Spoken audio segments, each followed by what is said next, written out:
Have you ever wondered when to use the ride cymbal on your drum kit as opposed to the hi-hat? Well, in this lesson, I'm going to show you when to use the ride cymbal. But before I get stuck in, make sure you hit that subscribe button, hit the bell icon to keep up to date with future lessons and content, and hit that like button. It all helps support us and allows us to carry on making free lesson content for you.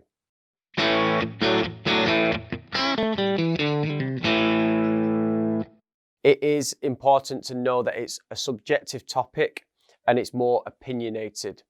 So one of the best times that I like using the ride is when a part of a song is a lot more busy. So there's more going on in the song. And the reason I like using it there is because it's very washy. There might be a lot going on. So it kind of surrounds everything else, but also at the same time hides underneath it. If there's less going on in a song, I prefer using the hi-hats because I don't want the ride to wash everything else out. If you end up smashing a ride in the middle of a verse where there's not much going on, it can end up completely overpowering the singing. Now, what you've got to remember is that most people that listen to music aren't musicians and listen for the singing. And what you don't want to do as a drummer is overpower that. You've got to think of music as a whole as opposed to just drumming. So if there's not a lot going on in something, you don't want to be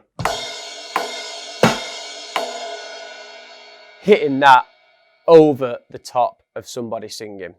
Now, because of how overpowering that would be when there's not much going on in the song, that would be a better place to use the hi-hat instead.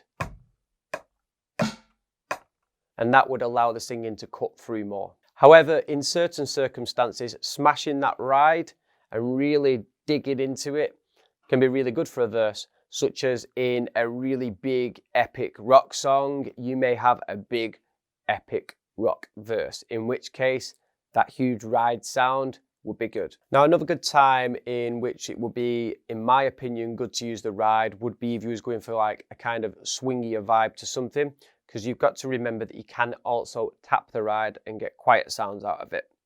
So personally, if I was doing like a swingy vibe, I'd be tapping the ride and I'd be using my left foot for counting timing as well. Now, if I'm using my left foot a lot, like this, the last thing I want to do is be laying into the hi-hat because it'll take away from that opening and closing sound on the hi-hats.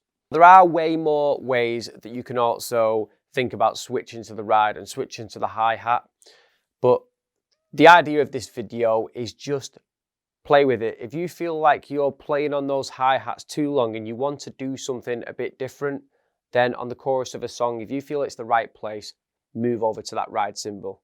If you feel it's the right place within a verse, move over to that ride cymbal. Just differentiate it and play with different places. Hope you've got on all right with this lesson. Let me know in the comments below how you got on with the lesson, and I'll catch you next time.